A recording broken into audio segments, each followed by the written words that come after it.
لرجل الأمن يجب أن يتحلى بهاي الصفات اللي يتحلى بها حارث.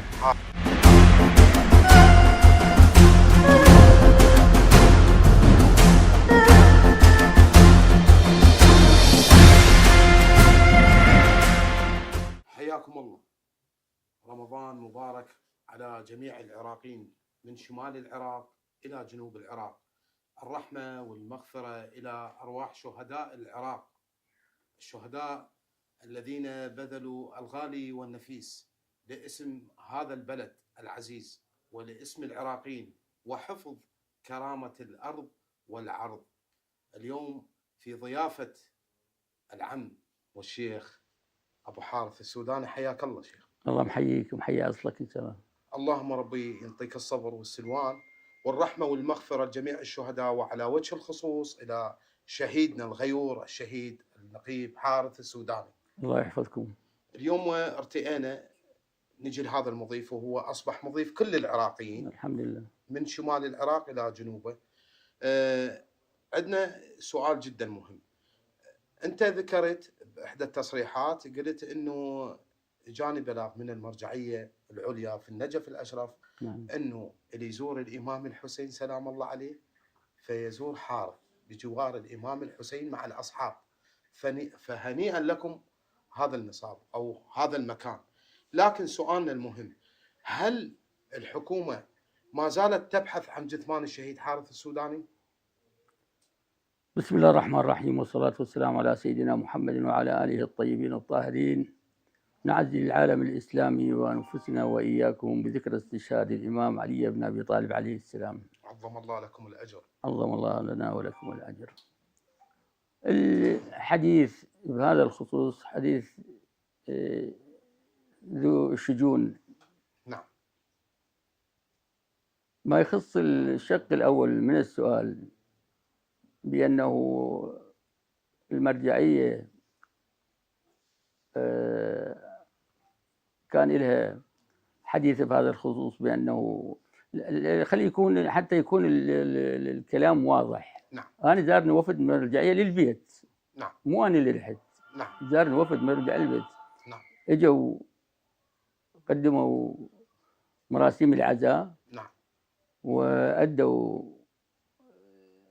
واجب العزاء. نعم.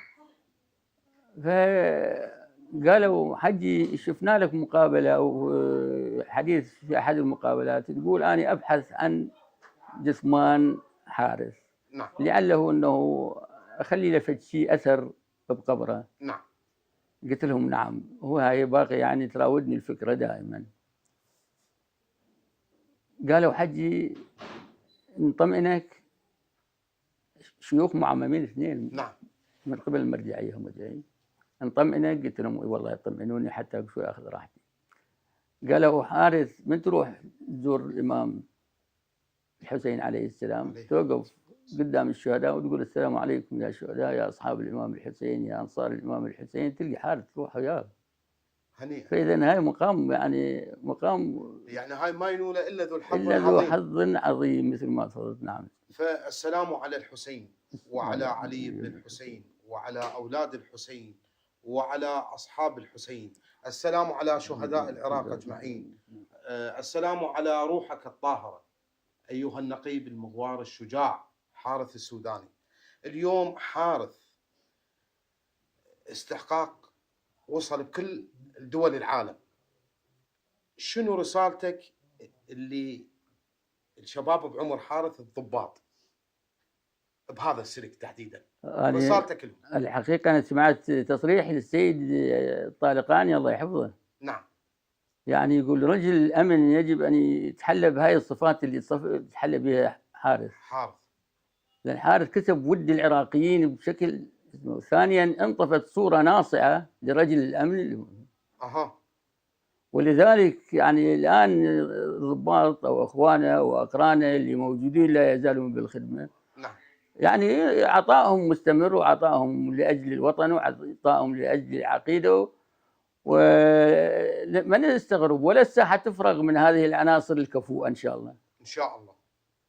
فالسؤال او الجواب على الشق الثاني من سؤالك بانه لا زلت انت يعني تبحث عن جثمان حارث، نعم ابحث عن جثمان حارث لحد الان، وباي طريقه نقدر نحصل على خبر لعله الله سبحانه وتعالى يكرمنا بالوجود هذا اللي هو يسرنا، او حتى تروح يعني احنا اللي قدام مطمئنين بانه قلنا حارث روحه مع ارواح الشهداء الموجودين. نعم. لكنه هذا ما يمنع انه من الناحيه المعنويه، من الناحيه يعني اللي تخلي الانسان يرتاح نفسيا، انه اذا قدرنا نحصل فد نتيجه من اي مكان من اي مصدر لا باس ان شاء الله. ان شاء الله. الله يحفظكم ان شاء الله. شيخنا الجليل، بقى عندي سؤال جدا مهم. نجد الشهيد حارث السوداني مؤمل. نعم. حفيدك. نعم. انت تعبت بتربيه اولادك. نعم. وشكرا من القلب، واللهم ربي يوفقك على هاي التربيه. يحفظكم ربي. اللي اخرجت لنا بها منبع طيب وابطال. الله يسلمكم. اليوم من كان متعب اكثر يعني بحرصك عليه، حارث ام مؤمل؟ لا، حارث تميز وياي بعلاقته. نعم. مؤمل توليت امر من هو طفل. نعم. حارث لا يزال يعيش وياي، لا يزال يعيش وياي حتى مع بعده عني. نعم. لا يزال يعيش وياي. اثنين، الفترة اللي حكمت مسيرة حارث نعم. تختلف تماما عن الفترة هاي. نعم. حارث الطفل الجريء، الطفل النبوغ، الشاب الفتى الشاطر المتفوق، الطالب الجامعي المهذب، فكل الصفات اللي موجودة.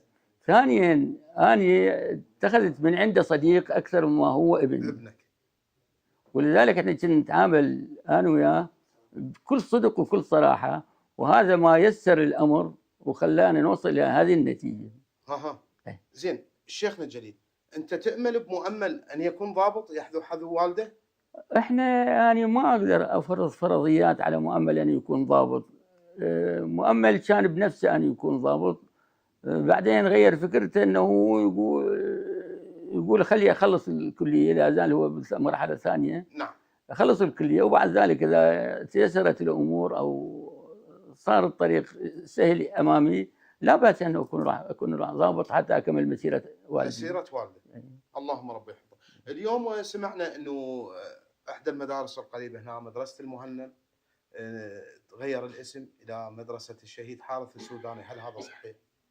مبادرة من أحد الأخوة الأساتذة وبطلب من عندنا وبتنفيذ من السيد مدير تربية الرصافة الثالثة. نعم. وكل الجهات اللي شاركت بهذا التقييم جزاهم الله ألف خير.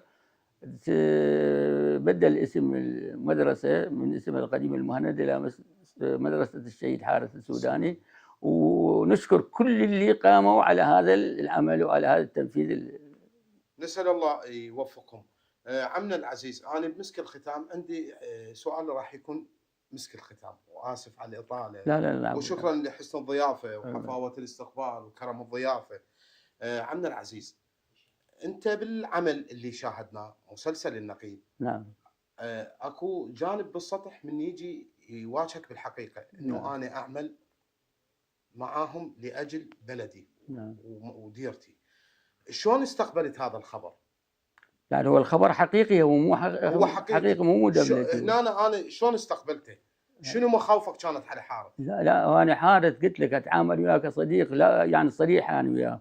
فهم لما قرر وصمم بأنه يروح إلى هذه المهمة، نعم، فأنا أحد توصياتي له إن قلت له خلي أبناء هاي المنطقة، خلي الوطن أول مرة في حدقات العيون، ثانيا خلي أبناء المنطقة وسط حدقات عيونك، انظر للكل سواسية، يعني خليك تكون بمستوى الحدث اللي أنت تسلقت له ورحت له، ودير بالك أنه تضحي بقيد شعره من سمعة وطنك. وما ضحى وحافظ وصان سمعة وطنه، ونشكر هاي الشيبة المباركة الله يبارك فيك اللي ويحفظك. أنجبت لنا حارث شكرا لك. بهاي الأخلاق وهاي البسالة وهاي الشجاعة.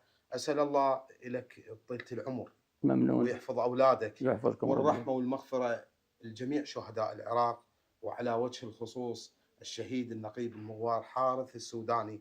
ومسك الختام لا يسعني إلا أن أقول لك عظم الله لك الأجر بذكرى استشهاد أبي السبطين زوج البتول ووصي الرسول أمير المؤمنين علي بن أبي طالب عليه السلام. نسأل الله أن يكون بركب الإمام الحسين وعلي بن أبي طالب الشهيد حارث السوداني. شكرا لكم، لنا ولكم الأجر إن شاء الله. اللهم ربي وفقك. يحفظكم ربنا. أحبائي لذلك الحين استودعكم الله، والسلام عليكم ورحمة الله وبركاته.